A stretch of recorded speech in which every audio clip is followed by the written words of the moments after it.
श्रीरामपूर तालुक्यातल्या बन येथे श्री ग्रंथराज ज्ञानेश्वरी पारायण, श्री केशवगोविंद कथामृत ग्रंथ पारायण हरिनाम सप्ताह आणि मंदिर कलशरोहण कार्यक्रम उत्साहात संपन्न झाला।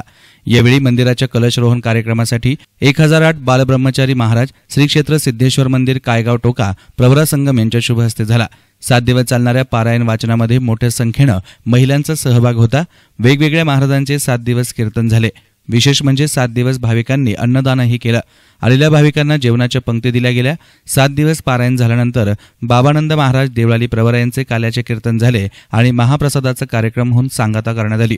याप्रसंगी अहमदनगर जिल्ह्यातील मोठ्या संख्येत भाविक उपस्थित होते। याविषयी अधिक माहिती दिली आहे केशव गोविंद ट्रस्टचे माजी अध्यक्ष बापूसाहेब पुजारी आणि विश्वस्त भगत यांनी। श्री हरिहर केशव गोविंद देवस्थानच्या वतीनं मी प्रथम आपल्या सर्व प्रेक्षकांचे आभार मानतो आणि सर्वांना शुभेच्छा व्यक्त करतो। आज श्री हरिहर केशव गोविंद भगवान यांच्या स्तंभ पुनर्स्थापनेचा वाढदिवस होतो। अशी एक प्रथा आहे, दर 50 वर्षांनी या ठिकाणी हरिहर केशव गोविंद भगवान यांचे स्तंभ बदलले जातात आणि ज्या तिथीला हे बदलतात त्या तिथूनच त्यांचा वाढदिवस साजरा केला जातो। तर आजचा हा दिवस हा स्तंभ पुनर्स्थापनेचा वाढदिवस होता। यासाठी साधारणतः 4 तारखेपासून तर आज 11 तारखेपर्यंत असे एकूण 7 दिवस हा वाढदिवसाचा कार्यक्रम साजरा केला जातात आणि यामध्ये निरनिराळ्या नामवंत कीर्तनकारांची 7 दिवस कीर्तन ठेवले जातात। त्याचबरोबर संध्याकाळी हरिपाठाचा कार्यक्रम मोठ्या प्रमाणात होत असतो। सकाळच्या प्रहरी हरिहरांची आरती असते, त्याचबरोबर रुद्राभिषेक असतात। निराळे पंक्तीवाले या ठिकाणी भाविकांना पंगत देत असतात।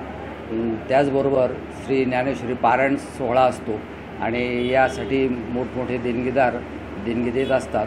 आज या कार्यक्रमाची सांगता आहे आणि सर्व पंचक्रोशीतून निळ्या बाहेरच्या ठिकाणून या ठिकाणी मोठ्या संख्येने भाविक जमलेले आहेत आणि त्याचबरोबर आपल्या श्री हरिहर केशव गोविंद देवस्थानच्या मंदिराचा जीर्णोद्धार चालू आहे आणि या जीर्णोद्धाराच्या कामी आज कलशारोहण करणं गरजेचं होतं आणि म्हणून कलशारोहणाचा कार्यक्रम श्री सद्गुरू परमपूज्य सद्गुरू 1008 सिद्धेश्वर देवस्थान यांच्या हस्ते या कलशारोहणाचा कार्यक्रम या ठिकाणी संपन्न झालेला आहे आणि या पूजेसाठी जवळजवळ मोठमोठ्या देणगीदार ज्यांनी देणग्या दिल्यात अशा 7 ते 8 लोकांच्या हस्ते महापूजा या ठिकाणी करण्यात आलेली आहे आणि आज या वाढदिवसानिमित्त मोठ्या प्रमाणात प्रसादाचा कार्यक्रम या ठिकाणी आयोजित केलेला आहे। बाबानंद महाराज यांच्या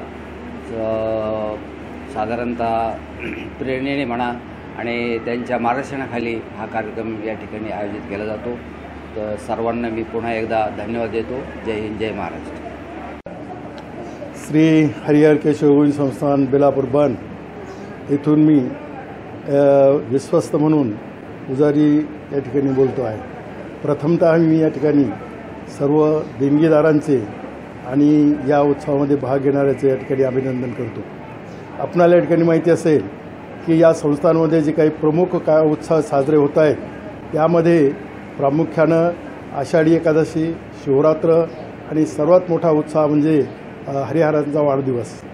या वाढदिवसाच्या दिवशी आता सांगितलं आमच्या माजी अध्यक्षांनी सांगितल्याप्रमाणे अतिशय सुंदर असं नियोजन त्या ठिकाणी केलेलं असतं। या bureau report S N media, Shrirampur.